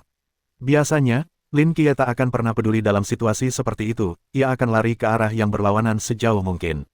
Karena orang-orang berteriak, itu berarti sesuatu yang buruk pasti sedang terjadi. Dan, jika itu bukan kabar baik, itu berarti masalah. Perampokan, pembunuhan, atau menyaksikan TKP. Lin Qiye tidak ingin dikaitkan dengan siapapun. Ia tidak memiliki rasa ingin tahu yang begitu besar, ia tidak ingin tahu apa yang telah terjadi. Ia juga tidak memiliki simpati yang meluap-luap seperti itu, ia tidak ingin menjadi pahlawan. Yang terpenting, ia tidak bisa bertarung. Bagaimana jika ia kehilangan nyawanya di sana? Namun situasi saat ini berbeda. Meskipun Lin Qiye tidak mau mengakuinya, bahaya yang mengancam Wang Shao tak terpisahkan darinya. Jika mereka tidak menawarkan untuk mengantar Lin Qiye pulang, mungkin Wang Shao akan mengambil rute pulang lain, atau kembali beberapa menit lebih awal, dan tidak akan menghadapi situasi ini. Ia tidak suka mencampuri urusan orang lain, tetapi ia lebih tidak suka berutang budi. Bagaimanapun, ia setidaknya harus melihat apa yang terjadi, sebagai isyarat niat baik. Jika ada bahaya, ia akan langsung melarikan diri. Lin Qiye ditutup matanya, tetapi kecepatannya tidak lambat sama sekali. Semakin dekat ia ke tempat asal jeritan itu, semakin alisnya berkerut. Bau busuk itu semakin menyengat. Ah, jeritan kedua datang dari tikungan di depan, tetapi kali ini suara seorang wanita. Jiang Qian, Lin Qiye tiba-tiba berhenti di sudut gang. Dalam jangkauan persepsi mentalnya, sosok Jiang Qian dan dua orang lainnya muncul. Tak jauh di depannya, Jiang Qian terkulai di tanah, mulutnya menganga lebar, menatap ke depan dengan ngeri, seluruh tubuhnya gemetar. Di depannya, Liu Yuan dan Li Yifei berdiri membeku seperti patung batu, mata mereka terpaku pada kejauhan, juga gemetar. Lebih jauh lagi, Lin Qiye tidak dapat melihat apapun. Matanya masih tertutup, tidak dapat melihat dunia dengan penglihatannya sendiri, dan jangkauan persepsi mentalnya hanya 10 meter, menciptakan situasi yang sangat canggung. Dalam jarak 10 meter, ia dapat melihat segalanya, lebih dari 10 meter, ia benar-benar buta. Apa yang telah dilihat Jiang Qian dan dua orang lainnya hingga membuat mereka begitu ketakutan. Meskipun ia tidak dapat melihat, pendengarannya sangat tajam. Ia dapat dengan jelas mendengar suara gemerisik tak jauh darinya. Kedengarannya seperti seseorang sedang menggerogoti sesuatu, menggerogoti dengan liar dan penuh kenikmatan. Kedengarannya seperti seekor kodok hitam kecil yang sedang menggerogoti tulang. Apa yang terjadi? Lin Qiye bertanya dengan suara rendah. Jiang Qian tampak terkejut melihat kedatangan Lin Qiye, tangannya mencengkeram bajunya dengan panik, giginya gemeretak. Seekor monster sedang menggerogoti wajah Wang Shao. Ekspresi Lin Qiye langsung berubah. Lari, teriak Lin Qiye dan Li Yifei bersamaan. Begitu kata itu terucap dari bibirnya, Liu Yuan, bagaikan anjing gila, tiba-tiba berbalik dan berlari mundur. Ia terhuyung setelah ditabrak bahu Lin Qiye, tetapi dengan cepat bangkit dan berlari menyelamatkan diri. Monster, tolong, seseorang tolong, monster, teriaknya sambil berlari. Terkejut oleh benturan itu, Lin Qiye terhuyung. Tepat saat ia mendapatkan kembali keseimbangannya, sebuah dentuman pelan bergema di kejauhan. Kedengarannya seperti seekor beruang coklat menghentakkan kaki ke tanah, menerjang ke arahnya. Pupil mata Jiang Qian mengerut tajam. Dengan kekuatan yang tiba-tiba, ia melompat berdiri dan berteriak sambil berlari. Adapun Li Yifei, ia sudah berlari setelah berteriak, lari, bahkan lebih cepat daripada Liu Yuan yang mendorong Lin Qiye. Jika bukan karena tabrakan Liu Yuan dengan Lin Qiye tadi, ia pasti sudah jauh di depan. Namun, penundaan singkat itu membuatnya, bersama Jiang Qian, berada di barisan paling belakang. Saat ini, sepertinya semua orang telah melupakan status cacat Lin Qiye. Teman sekelas yang baru saja berjanji untuk mengantarnya pulang telah sepenuhnya melupakannya. Oh, tidak sepenuhnya lupa, lagi pula, ia baru saja menabraknya. Lin Qiye mencibir dalam hati. Namun, ia tidak punya waktu untuk mempedulikannya sekarang, karena setelah berlari beberapa langkah, sesuatu menyerbu ke dalam jangkauan persepsi mentalnya sejauh 10 meter. Ia tampak seperti manusia, padahal bukan. Ia tampak seperti manusia karena memiliki anggota badan dan kepala seperti manusia, tetapi ia tidak tampak seperti manusia karena ia berlari dengan keempat kakinya seperti hiena, dan tubuhnya segemuk beruang coklat. Yang terpenting, monster itu memiliki wajah yang mengerikan di kepalanya. Pucat dan bengkok, lidahnya yang panjang, tajam, dan merah tua, seperti ular, menjulur setengah meter dari mulutnya, menggeliat dengan lincah. Wajah Lin Qiye langsung berubah muram. Monster itu terlalu cepat. Hanya dalam beberapa langkah, monster itu melesat dari jarak 10 meter ke dalam jangkauan persepsi mentalnya, dan masih mendekatinya dengan kecepatan yang mengkhawatirkan. Lin Qiye yakin bahkan juara dunia lari cepat pun tak akan bisa berlari lebih cepat darinya. Ia menghitung jarak dari sini ke pintu keluar gang dalam hati, dan hatinya mencelos. Mengingat perbedaan kecepatan di antara mereka, ia bahkan tak akan bisa keluar dari gang sebelum disalib. Pilihan apa lagi yang ada? Pikiran Lin Qiye berpacu, merasakan segala sesuatu di dekatnya, mencoba menemukan sesuatu untuk menghentikan monster di belakangnya. Tiba-tiba, fokus mentalnya tertuju pada ransel Jiang Qian. Hancurkan ranselnya. Tahan. Lin Qiye meraung. Jiang Qian, yang berdiri di samping Lin Qiye, bergidik, kilatan dingin di matanya. Dia berteriak dan menarik ranselnya, melemparkannya ke arah Lin Qiye. Pupil mata Lin Qiye mengerut tajam. Ia tak pernah menyangka Jiang Qian akan menyerangnya. Saat Lin Qiye bereaksi, tas sekolahnya sudah terbanting keras ke dadanya. Melalui persepsi mentalnya, Lin Qiye dapat dengan jelas melihat ekspresi Jiang Qian. Wajahnya pucat pasi, seperti kelinci yang ketakutan, ekspresinya dipenuhi teror, tetapi matanya memancarkan kekejaman yang belum pernah terjadi sebelumnya. Kau pasti Lin Qiye, kan? Tempat dudukmu sudah siap, di sana. Lin Qiye, aku Jiang Qian, ketua kelas. Kau bisa datang kepadaku jika kau butuh sesuatu. Yang paling mengesankan kami adalah bibimu. Hari itu, ia berdiri di sini dengan sekeranjang telur, menyerahkannya kepada kami satu persatu, meminta kami untuk menjagamu. Kami berjanji pada bibimu bahwa kami akan menjagamu dengan baik, dan kami akan.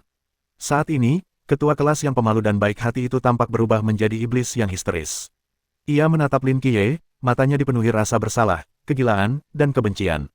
Ya, aku ketua kelas. Aku berjanji akan lebih banyak membantumu di masa depan. Aku berjanji pada bibimu akan menjagamu. Aku bisa mengajarimu mengerjakan PR, mengantarmu pulang, memberimu makan. Tak masalah dengan semua itu. Tapi sekarang, aku ingin hidup. Kalau begitu, mati saja. Saat itu, waktu seakan berhenti. Tatapan Lin Qiye pada Jiang Qian sedingin dan sedalam malam. Melempar ransel tak akan memperlambat monster itu sedetik pun, tapi jika seseorang tertinggal, peluang untuk bertahan hidup lebih besar. Ini adalah pilihan Jiang Qian. Ransel itu tidak berat, dan energi kinetiknya tidak besar, tapi tiba-tiba membuat Lin Qiye tersentak hingga kehilangan keseimbangan. Di belakangnya, monster yang mendekat dengan cepat melompat, menerkam Lin Qiye, yang tertinggal di belakang. Dalam sekejap, Lin Qiye tersenyum. Senyumnya dingin, seolah-olah ia memiliki mata di belakang kepalanya, memprediksi lintasan monster itu, dan ia tiba-tiba berjongkok, tepat menghindari serangan monster itu. Pada saat yang sama, tongkat pemandu yang dipegangnya melesat ke depan secepat kilat, ujungnya mengenai pergelangan kaki Jiang Qian. Jiang Qian berteriak kaget, kehilangan keseimbangan, dan jatuh ke tanah. Sebuah bayangan hitam besar tiba-tiba jatuh, menghantamnya. Detik berikutnya, darah menodai malam yang merah padam. Jiang Qian telah meninggal. Lin Qiye menyaksikan seluruh proses kematiannya. Monster itu turun dari langit, mengiris lehernya dengan kukunya semudah memotong tahu, lalu mulai melahapnya dengan gembira. Hingga saat-saat terakhirnya, mata Jiang Qian terpaku pada Lin Qiye, dipenuhi teror dan kebencian. Pikiran Lin Qiye dengan jelas menangkap setiap detailnya, perutnya bergejolak, dan ia hampir muntah. Meskipun ia telah menanggung banyak kesulitan dan penderitaan, dan pikirannya jauh lebih dewasa daripada teman-temannya, ini adalah pertama kalinya ia melihat pemandangan berdarah seperti itu. Dan sekarang bukan saatnya untuk muntah. Tanpa ragu sedikit pun, Lin Qiye berbalik dan berlari ke seberang gang sementara monster itu melahap mayat Jiang Qian. Rute pelariannya yang semula terhalang oleh monster itu, jadi ia tidak punya pilihan selain pergi ke arah yang berlawanan, berlari ke arah tempat Wang Shao terbunuh. Monster itu tampak lebih tertarik pada mayat itu dan tidak mengejarnya, yang membuat Lin Qiye sedikit bernapas lega. Ia tidak tahu monster apa itu, tetapi tak diragukan lagi ia bukan termasuk kategori manusia, maupun binatang buas yang dikenal manusia. Ia mungkin percaya itu adalah kera yang bermutasi radiasi. Ukuran, kekuatan, dan kecepatannya sungguh di luar kemampuan manusia normal. Tapi itu hanya mungkin. Setelah menyaksikan keberadaan Serapim di dunia yang diselimuti kabut ini, ia tidak percaya sains adalah satu-satunya kebenaran. Ia percaya pada keberadaan yang misterius. Terlebih lagi, Lin Qiye merasa, ia pernah mendengar tentang monster ini di suatu tempat sebelumnya. Tepat saat ia tenggelam dalam pikirannya, sesuatu yang lain memasuki jangkauan persepsi mentalnya. Lin Qiye menginjak rem mendadak, berhenti tiba-tiba. Napasnya semakin berat. 10 meter di depannya, wujud monster itu muncul kembali. Lin Qiye yakin ini bukan monster yang sama dari sebelumnya. Meskipun mereka sama-sama jelek, mereka jelas bukan monster yang sama. Bukti paling jelas adalah monster ini masih menggerogoti mayat Wang Shao yang sudah mati. Saat ini, wajah Wang Shao telah lenyap sepenuhnya, hanya menyisakan gumpalan daging dan darah yang samar. Jika bukan karena pakaiannya yang khas, Lin Qiye mungkin tidak akan mengenalinya sama sekali. Ini adalah monster kedua, monster yang sama yang membunuh Wang Shao. Saat bersama Jiang Qian dan yang lainnya, ia tidak melihat pemandangan 10 meter jauhnya dan tanpa sadar berasumsi hanya ada satu monster. Namun kini, ia menyadari bahwa ia salah besar. Tingkah laku monster yang membunuh Jiang Qian menunjukkan bahwa monster jenis ini lebih suka memakan mayat daripada mengejar orang yang masih hidup. Jika tidak, Lin Qiye tidak akan bisa melarikan diri. Namun, segera setelah kematian Wang Shao, seekor monster mengejar Lin Qiye dan yang lainnya. Ini berarti, monster lain telah melahap mayat Wang Shao. Satu gang, dua monster, benar-benar menghalangi semua rute pelarian Lin Qiye. Wajah Lin Qiye pucat pasi, dan rasa putus asa yang telah lama terlupakan muncul di hatinya. Dalam 17 tahun terakhir, hanya 2 kali ia benar-benar merasakan keputusasaan. 10 tahun yang lalu, ketika ia melihat mata itu di bulan. Yang satunya lagi sekarang, di hadapannya, monster itu, setelah melahap wajah Wang Shao, membuang mayatnya seperti sampah, lalu berbalik ke Lin Qiye, lidahnya yang panjang dan merah menjilati darah dari sudut mulutnya. Saat itu, Lin Qiye ingin mengutuk. Sialan, kenapa aku selalu sial? Waktu aku kecil, aku bisa melihat Serapim. Baru saja naik ke atap, aku menjadi buta karenanya dan jatuh. Dan orang-orang mengira aku gila, jadi aku menghabiskan setahun di rumah sakit jiwa. Sekarang, aku akhirnya berhasil melewatinya, dan aku akan belajar keras, mengikuti ujian masuk perguruan tinggi, dan merangkul kehidupan baru. Dan aku bertemu monster jelek ini. Orang lain mungkin hanya bertemu satu seumur hidup mereka, tapi aku sudah bertemu 2. Ini, keterlaluan. Di bawah tekanan kematian, kemarahan dan kebencian yang terpendam di hati Lin Qiye selama bertahun-tahun meletus seperti gunung berapi. Amarah ini membara dengan hebat, rasa takut di hatinya semakin mengecil, dan energi dahsyat, entah dari mana, meledak. Ia mencengkeram tongkat penuntunnya erat-erat, menghadapi monster yang siap menerkam, dadanya berdebar kencang. Saat ini, yang berdiri di hadapannya bukanlah monster yang baru saja melahap seorang pria, melainkan semua keluhan dan kemunduran yang telah dideritanya selama 10 tahun terakhir. Bahkan bibinya dan Yang Jin tidak tahu amarah macam apa yang tersembunyi di hati anak laki-laki yang telah ditindas selama 10 tahun ini. Ia tak rela, mungkin ia sendiri tidak menyadari bahwa, di bawah luapan emosi ini, matanya yang telah tertutup rapat selama 10 tahun, bergetar hebat, seolah-olah hendak terbuka. Ho, monster itu menatap Lin Qiye yang berkulit putih bagaikan seorang penjahat yang melihat wanita cantik, menjerit, dan melompat. Sialan, aku tidak takut padamu. Lin Qiye meraung, mengambil tongkat penuntunnya, dan menerjang monster yang melompat itu. Jarak di antara keduanya dengan cepat memendek. Tepat saat cakar monster itu hendak menggorok leher Lin Qiye tiba-tiba berbalik ke samping, nyaris menghindari cakar itu. Namun, meskipun Lin Qiye dapat mengendalikan gerakan monster itu dengan sempurna, kebugaran fisiknya sendiri masih agak kurang. Cakar itu menggores pelipisnya, meninggalkan noda darah samar. Pada saat yang sama, pita hitam itu terpotong dan hanyut terbawa angin yang berputar-putar. Lin Qiye, dengan mata terpejam, memanfaatkan kesempatan itu, meraung, dan menusukkan tongkat penuntunnya ke perut monster itu. Asteris krak, suara nyaring terdengar. Lin Qiye merasakan tangannya tiba-tiba terasa ringan, diikuti oleh kekuatan dahsyat dari belakang saat ekor monster itu mencambuknya. Lin Qiye berguling-guling di tanah beberapa kali, menahan rasa sakit saat ia bangkit. Ia merasakan tongkat penuntunnya patah menjadi 2. Tongkat pemandu digunakan untuk menuntun orang buta, dan bahannya tidak terlalu kokoh. Melawan monster yang luar biasa keras itu, tongkat itu tentu saja tidak berguna. Sialan, umpatnya, sambil melempar separuh tongkat yang patah ke tanah. Akhirnya ia mendapat kesempatan, dan tongkat itu hancur. Patahnya tongkat pemandu itu bagaikan sumbu, menyulut emosi Lin Qiye. Ia berdiri di sana, tinjunya terkepal begitu erat hingga kukunya menancap di dagingnya, meninggalkan bekas berdarah. Aku menolak ini, raungnya. Di saat emosi yang meluap-luap itu, sebuah perasaan aneh tiba-tiba membuncah di hatinya. Bagaikan angin musim semi yang lembut dan hujan yang menyegarkan, sensasi sejuk mengalir dari hatinya, mencapai simpul di benaknya, dan dengan sentuhan lembut. Lapisan kertas itu terbuka. Lin Qiye merasa seolah-olah matahari telah meledak di dalam dirinya, panas yang tak tertandingi memenuhi seluruh tubuhnya. Matanya, di balik kelopak matanya, terasa seperti dipanggang, terbakar hebat. Maka, wajar saja, ia membuka matanya, yang telah tertutup selama 10 tahun. Dan hal terakhir yang dilihat mata itu adalah sepasang mata lain. Mata seorang seraf. Dalam sekejap, pilar cahaya yang menyilaukan dan berkobar meletus dari gang di tepi kota tua, menjulang lurus ke langit. Saat itu, malam seterang siang. Terang sekali. Apa itu? Apakah ada api di suatu tempat? Bagaimana mungkin? Api tidak akan seterang ini. Dan tidak ada gedung setinggi ini di kota Changnan. Cepat, ambil fotonya, unggah di WeChat Moments. Pilar cahaya yang menjulang tinggi ini begitu menyilaukan sehingga separuh kota Changnan menyadarinya. Para pejalan kaki berhenti di tempat, dengan bersemangat berspekulasi tentang penyebabnya. Ada yang bilang itu ledakan, ada yang bilang itu eksperimen optik, ada yang bilang itu keajaiban, tetapi hanya sedikit yang tahu apa arti munculnya pilar cahaya ini. 2 menit sebelumnya, di kota tua, di jalanan yang sepi, riak-riak menyebar sedikit, seolah-olah seseorang telah mengangkat sudut kanvas yang menutupi kota tua, dan kemudian 5 sosok berjubah hitam dan merah muncul darinya. Salah satu dari mereka melihat sekeliling, melangkah maju, mengambil tanda, dilarang masuk, di tanah, dan menutupnya. Saat tanda itu ditutup, kota tua yang sunyi itu hancur tanpa suara seperti gelembung, memperlihatkan kota tua yang sebenarnya di dalamnya. Noda darah merah tua yang dingin mengotori jalanan tua, dan anggota badan-badan mengerikan berserakan di mana-mana. Jika Lin Qiye melihat ini, ia pasti akan menyadari bahwa monster-monster bertopeng yang terpotong-potong yang dihadapinya adalah monster-monster yang selama ini ia hadapi. Setidaknya ada 34 monster. Pengambilan kehampaan tanpa batas selesai, kata pria yang membawa papan pengumuman itu dengan tenang. Kita bisa memanggil tim logistik untuk membersihkan medan perang sekarang. Di mana Lao Zhao? Dia mengejar 2 pria bertopeng yang melarikan diri. Itu kelalaian kita. Wanita yang terluka itu memegangi bahu kanannya, ekspresinya agak sedih. Jangan bilang begitu, Hong Ying. Tidak ada yang tahu bahwa seorang raja bertopeng bersembunyi di antara para pria bertopeng ini, pria di sampingnya menghiburnya. Kapten, menghadapi raja bertopeng sendirian seharusnya tidak menjadi masalah, kan?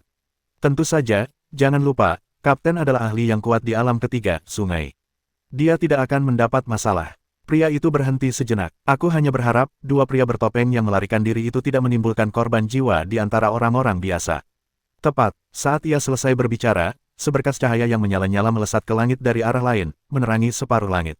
Mereka berlima menoleh bersamaan, mata mereka dipenuhi keterkejutan. Itu, sebuah alam terlarang telah muncul, fluktuasi energi ini, luar biasa kuat. Ini setidaknya ahli alam, tanpa batas alam kelima, tidak, bahkan mungkin, klan alam keenam. Bagaimana mungkin ahli sekuat itu tertarik ke kota kecil seperti Changnan? Tidak, ini sepertinya bukan alam terlarang manusia. Alis pria itu berkerut. Hong Ying tertegun, lalu sepertinya menyadari sesuatu. Maksudmu, ini sepertinya alam terlarang dewa, yaitu, alam dewa. Mendengar kata, dewa, mata kelompok itu menyipit. Dewa yang mana? Menyala, suci, dahsyat, dan aura penciptaan ini, kalau tidak salah. Seharusnya, pria itu menatap tajam pilar cahaya yang perlahan menghilang, berbicara perlahan dan penuh pertimbangan, nama kode Dewa 003, Raja Malaikat, Michael. Lin Qiye merasakan sakit yang luar biasa. Tepat di tengah pilar cahaya keemasan ini, tubuhnya benar-benar kehilangan kendali, melayang menakutkan di udara, energi tak berujung memancar dari matanya. Lin Qiye merasa seolah kembali ke 10 tahun yang lalu, melihat mata itu sekali lagi melintasi alam semesta yang tak terbatas. Aura agung dan suci itu masih terpatri jelas dalam ingatannya. Bedanya, 10 tahun yang lalu, aura itu berasal dari bulan, sementara sekarang berasal dari matanya sendiri. Aura dan kekuatan ilahi Serapim melonjak liar dari matanya, pupilnya seperti 2 matahari yang menyala, seolah berniat memusnahkan segalanya. 10 tahun yang lalu, Serapim Michael bertemu pandang dengannya dari bulan. 10 tahun kemudian, Lin Qiye membuka matanya, dan sisa kekuatan Serapim di dalamnya meletus sepenuhnya. Untungnya, sisa kekuatan Serapim di mata Lin Qiye tidak berlebihan, pilar cahaya menghilang setelah 7 atau 8 detik, dan tubuh Lin Qiye jatuh dari udara, terhuyung-huyung sambil menyeimbangkan diri. Cahaya keemasan yang cemerlang di matanya perlahan meredup, akhirnya hanya menyisakan lingkaran cahaya keemasan yang samar. Jika kecerahan sebelumnya kira-kira setara dengan matahari, kecerahan saat ini hanyalah nyala lilin. Cahaya keemasan yang sebelumnya meletus, meskipun sangat kuat, bukanlah miliknya. Namun, lingkaran cahaya keemasan yang kini tersembunyi di mata Lin Qiye, benar-benar berada di bawah kendalinya. Secercah kekuatan Serapim yang samar, Lin Qiye menarik napas dalam-dalam dan perlahan mengangkat kepalanya. Langit malam yang gelap gulita, jalanan tua, monster-monster yang mengerikan, tanah yang berlumuran darah, ketika pemandangan yang jauh dari indah ini terbentang di depan mata Lin Qiye, ia tersenyum. Ia tersenyum bahagia. 10 tahun telah berlalu, dan ia akhirnya melihat dunia ini lagi dengan mata kepalanya sendiri. Saat ini, di mata Lin Qiye, monster bermulut darah itu bahkan tampak agak imut. Jauh sebelum Lin Qiye melepaskan kekuatan ilahi Serapimnya, kedua monster ini telah terjepit kuat ke tanah, hampir hancur menjadi daging cincang. Baru setelah pilar cahaya keemasan menghilang, mereka tersadar, melihat sekeliling dengan agak bingung sebelum kembali menatap Lin Qiye. Hasrat haus darah muncul kembali di mata mereka. Hiss! Salah satu monster mengeluarkan teriakan aneh dan menerjang Lin Qiye. Dibandingkan sebelumnya, Lin Qiye kini terasa lebih tenang. Begitu monster itu bergerak, ia secara mental memprediksi lintasannya dan dengan kuat menerjang ke samping. Kecepatan Lin Qiye memang lambat dibandingkan monster itu, tetapi kecepatan reaksinya luar biasa cepat. Beberapa detik prediksi sebelumnya itu memberinya cukup waktu untuk menghindar. Bukan karena ia bisa memprediksi masa depan, melainkan karena setelah membuka matanya, persepsinya telah mengalami perubahan dramatis. Salah satunya adalah jangkauan persepsi mentalnya, yang meluas dari 10 meter menjadi 20 meter. Sebelumnya, Lin Qiye membutuhkan waktu 5 tahun untuk mencapai 10 meter, kini, ia telah berlipat ganda. Kemampuan lainnya adalah penglihatan dinamis. Dalam jarak 20 meter ini, Lin Qiye memiliki penglihatan dinamis hampir 3 kali lipat orang biasa, refleksnya hampir seperti manusia super, dan dalam pertarungan jarak dekat, ia hampir bisa memprediksi masa depan. Adapun kemampuan lain yang diberikan oleh mata ini, Lin Qiye belum menyadarinya. Namun, situasi saat ini tidak memberinya waktu untuk menilai situasi dengan cermat. Monster itu, bagaikan anak panah yang dilepaskan dari busurnya, menerjang tempat Lin Qiye baru saja berdiri, menghancurkan sebagian besar dinding. Ia menggunakan anggota tubuhnya untuk mendorong puing-puing dan meluncurkan dirinya ke arah Lin Qiye lagi. Pada saat ini, Lin Qiye sudah berguling menjauh dari titik pendaratan monster itu, meraih ke sampingnya untuk meraih separuh tongkat penuntunnya yang jatuh ke tanah. Lin Qiye segera berdiri, berjongkok, matanya tertuju pada monster yang mendekat dengan cepat, tangannya mencengkeram tongkat penuntun erat-erat. Monster itu meninggalkan jejak bayangan, angin yang berputar-putar menerpa rambut hitam Lin Qiye. Tiba-tiba ia mendorong kaki belakangnya ke depan, meluncurkan dirinya ke udara. Kali ini, Lin Qiye tidak menghindar. Ia mencengkeram separuh tongkat penuntun erat-erat, matanya tertuju pada monster itu. Swoosh! Cakar monster itu melesat keluar, mengarah langsung ke leher Lin Qiye. Tepat saat hendak menyentuhnya, mata monster itu tiba-tiba menyipit. Lingkaran cahaya keemasan samar di matanya tiba-tiba menyala, seperti dua tungku api yang menyala-nyala. Secercah kekuatan ilahi, yang disalurkan melalui mata Lin Qiye, melonjak ke tubuh monster itu. Seketika, Lin Qiye di mata monster itu berubah, menjelma menjadi dewa tertinggi bersayap 6, memancarkan tekanan yang mengerikan. Di bawah kekuatan ilahi ini, tubuhnya menegang sesaat. Dalam sekejap itu, Lin Qiye mengangkat tinggi separuh tongkat penuntunnya yang patah. Dan tepat menusuk mata kanan monster itu. Batang tajam yang patah itu menembus otak monster itu, memadamkan seluruh kekuatan hidupnya, tetapi meskipun begitu, momentum lompatannya tetap ada. Tubuhnya yang besar jatuh seperti bola meriam, menghantam Lin Qiye, yang mencengkeram batang patah itu, ke tanah. Pada akhirnya, Lin Qiye mampu membunuh monster ini hanya dengan penglihatan dinamisnya yang abnormal dan kekuatan ilahi Serapim, kekuatan fisiknya tidak meningkat. Monster ini beratnya setidaknya 200 kg, dan ia tidak mungkin bisa melarikan diri dalam waktu singkat hanya dengan kekuatannya sendiri. Terlebih lagi, setelah menggunakan kekuatan ilahi Serapim dengan paksa, Lin Qiye merasa benar-benar terkuras, sama sekali tidak berdaya, dan bahkan sedikit pusing. Namun saat itu, monster kedua, yang bersembunyi di sisi lain, bergerak. Pemburu ini, yang diam-diam tersembunyi di kejauhan, akhirnya memperlihatkan taringnya yang ganas. Anggota tubuhnya bergerak dengan kecepatan luar biasa, meliuk-liuk di antara lampu jalan yang redup dan berkelap-kelip, menghasilkan bayangan yang menakutkan dan bergoyang seperti hantu, lidahnya yang panjang dan merah tua meliuk-liuk dengan aneh. Lin Qiye bisa melihat gerakannya, tetapi ia tak berdaya menghindar. Ia hanya bisa menyaksikan tanpa daya taring-taring tebal itu membesar dengan cepat di depan matanya. Begitu monster itu hanya berjarak 2 meter dari Lin Qiye, pupil matanya tiba-tiba mengecil. Dalam jangkauan persepsinya, sebuah objek yang lebih cepat dari monster itu mendekat dengan cepat. Itu tampak, seseorang yang nyata. Wuss! Lin Qiye merasakan sesuatu yang kabur di depan matanya, dan sesosok tubuh turun dari langit malam, mendarat dengan kokoh di tanah. Hembusan angin dari tubuhnya mengibarkan jubah merah gelapnya, memperlihatkan sosok seorang pria parubaya. Tidak tampan, tidak jelek, seperti pria parubaya lainnya yang biasa kau lihat di jalan, seseorang yang secara tidak sadar kau abaikan. Namun, niat membunuh yang terpancar dari matanya setajam pedang yang berkilauan. Ia berjongkok, matanya tertuju pada monster yang berjarak kurang dari 1 meter, tangan kanannya mencengkeram gagang pedang dengan erat di belakang punggungnya. Ses! Suara renyah terdengar dari sarungnya, bila biru pucat memantulkan cahaya bulan yang redup, menembus udara berat dan menebas tanpa suara ke depan. Itu adalah pedang lurus tanpa embel-embel. Bila pedang lurus itu membentuk bulan sabit, bertabrakan dengan cakar monster itu, percikan api beterbangan. Zhao Kongcheng menggeram pelan, otot-ototnya menegang, dan ia tiba-tiba melangkah setengah ke depan. Monster itu, yang ukurannya tak kurang dari beruang coklat, benar-benar terdesak mundur beberapa langkah olehnya. Mata Lin Qiye dipenuhi rasa tak percaya. Ia pernah melawan monster ini sebelumnya dan paling tahu betapa mengerikan kekuatannya, namun pria di hadapannya ini benar-benar mampu memaksanya mundur. Siapakah dia? Setelah memaksa monster itu mundur beberapa langkah, langkah kaki Zhao Kongcheng bergerak dengan cara yang unik, menempel pada monster itu seperti lintah, pedang lurusnya menebas berulang kali, meninggalkan serangkaian bekas tebasan mengerikan di tubuh monster itu. Monster itu menjerit, melotot tajam ke arah Zhao Kongcheng. Kaki depannya yang panjang dan seperti tombak terangkat, mencoba membunuh manusia terkutuk di hadapannya.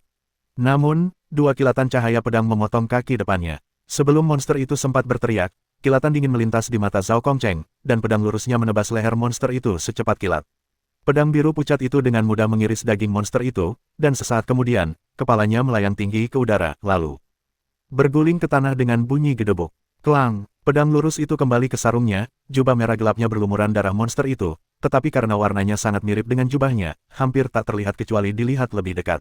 Zhao Kongcheng bahkan tidak melirik mayat monster itu di tanah. Dengan tenang ia mengeluarkan sebatang rokok dari sakunya, menyalakannya, menghisapnya dalam-dalam, lalu mengeluarkan walkie-talkie. Dua pria bertopeng yang melarikan diri telah dieliminasi. Suruh tim logistik membersihkan medan perang. Setelah itu, ia menyimpan walkie-talkie dan langsung berjalan ke arah Lin Qiye, yang baru saja melarikan diri. Lin Qiye hanya menatapnya dalam diam, dan ia pun hanya menatap Lin Qiye dalam diam. Di bawah naungan malam, di samping genangan darah, kedua pria itu saling menatap dalam diam. Setelah beberapa lama, Zhao Kongcheng akhirnya tak kuasa menahan diri dan berbicara lebih dulu. Apakah aku tampan tadi? Lin Qiye menatap matanya sejenak, menyadari bahwa ia sebenarnya serius, dan hanya bisa berkata pelan, tampan. Tampan itu bagus. Zhao Kongcheng terkekeh, ingin menjadi setampan aku. Tidak, bibir Zhao Kongcheng sedikit berkedut, kenapa? Karena mudah mati. Ekspresi Lin Qiye sangat serius. Zhao Kongcheng terdiam sesaat, tapi kau baru saja melihatnya sendiri, kau memiliki kekuatan supernatural yang diimpikan orang biasa. Tidakkah kau ingin menjadi pahlawan super seperti di film-film? Tidak mau, karena mudah mati. Ya, Zhao Kongcheng menggosok matanya. Anak laki-laki di depannya ini tampak sulit dihadapi, namun ia telah terseret ke dalam kekacauan ini, namun anak laki-laki ini memiliki kekuatan yang begitu besar. Bagaimana dengan ini? Ini bukan tempat untuk bicara. Ayo kita pergi ke tempat lain dan mengobrol dengan baik. Zhao Kongcheng berpikir sejenak dan berkata, ngomong-ngomong, namaku Zhao Kongcheng, aku bukan orang jahat. Lin Qiye mengerjap dan mengangguk patuh. Aku percaya padamu. Kau tunggu di sini, aku akan mengambil tasku, perlengkapan belajarku masih di sana. Silakan, silakan. Zhao Kongcheng melambaikan tangan tanpa daya, berjalan ke tepi jalan, dan duduk, merasa agak kesal. Jika orang biasa mengalami ini, mereka pasti akan ketakutan setengah mati. Anak ini benar-benar ingin mengambil perlengkapan belajar. Dan yang terpenting, dia benar-benar menolaknya mentah-mentah. Sial, aku sudah menggunakan semua trik yang ada. Beberapa serangan cepat tadi sangat keren. Aku bahkan tidak bertarung sekeras ini saat bertanding dengan kapten. Ngomong-ngomong, aku penasaran bagaimana kabar kaptennya. Raja berwajah hantu bukanlah lawan yang mudah. Zhao Kongcheng duduk di pinggir jalan, benar-benar tak sadarkan diri, sebatang rokok menggantung di bibirnya, tenggelam dalam pikirannya. Tenggelam dalam pikirannya, sepertinya ada yang janggal. Zhao Kongcheng tiba-tiba tersadar dari lamunannya, terdiam sejenak, lalu melompat dan segera melihat sekeliling. Di mana anak itu? Zhao Kongcheng berdiri mematung di sana selama lebih dari 10 detik, mulutnya menganga, tak percaya apa yang baru saja disaksikannya. Sialan, anak itu benar-benar kabur. Kak, kenapa kamu terlambat hari ini? Tanya Yang Jin, menatap Lin Qiye yang kelelahan. Di mana tongkat pemandumu? Lin Qiye berganti sandal, memaksakan senyum. Aku mengalami masalah di jalan dan tak sengaja menghilangkannya. Agar Yang Jin tidak melihat bekas luka di dekat pelipisnya, Lin Qiye membungkus kembali separuh kain satin hitam itu. Namun, tongkat pemandu itu memang patah, dan daripada membawanya kembali dan membuat keluarganya khawatir, ia memilih untuk membuangnya. Tidak apa-apa, kamu bisa beli yang baru saja. Apa masalahnya sudah selesai? Ya, sudah selesai. Katak hitam kecil itu mendengus dan terengah-engah saat berlari dari balkon, menyenggol kaki Lin Qiye sebelum jatuh ke tanah, memperlihatkan perutnya. Lin Qiye berjongkok tak berdaya, mengusap perutnya sambil bertanya, Bibi belum pulang. Ibu ada shift malam-malam ini, dia baru pulang besok pagi. Oke, permu sudah selesai. Tinggal sedikit lagi. Banyak sekali PR di SMP, gila. Lin Qiye berdiri, bergumam, dan berkata kepada Yang Jin, tidak apa-apa, kalau kamu lelah, kamu tidak perlu mengerjakannya lagi. Kalau guru memarahimu, bilang saja, aku akan berdebat dengannya. Bibir Yang Jin melengkung, dan dia bersenandung setuju, hampir selesai. Lin Qiye mengangguk, aku agak lelah, aku mau tidur dulu. Kamu juga harus tidur lebih awal. Oke, Lin Qiye menyeret tubuhnya yang lelah ke kamarnya, dan tepat ketika dia hendak menutup pintu, suara Yang Jin terdengar lagi. Kak, kamu benar-benar baik-baik saja. Aku baik-baik saja, tidurlah lebih awal. Ngomong-ngomong, susunya ada di kulkas, panaskan kalau kamu bangun pagi besok. Oke, Kak, selamat malam, selamat malam. Pintu tertutup pelan, dan Yang Jin berdiri di luar sambil menggendong kodok hitam kecil itu, diam-diam memperhatikan kamar Lin Qiye. Yang Jin mengelus lembut kepala kodok hitam kecil itu. Kau juga merasakannya, Go. Ia mendongak ke arah cahaya bulan redup di luar jendela dan bergumam. Ada bau darah di tubuhnya.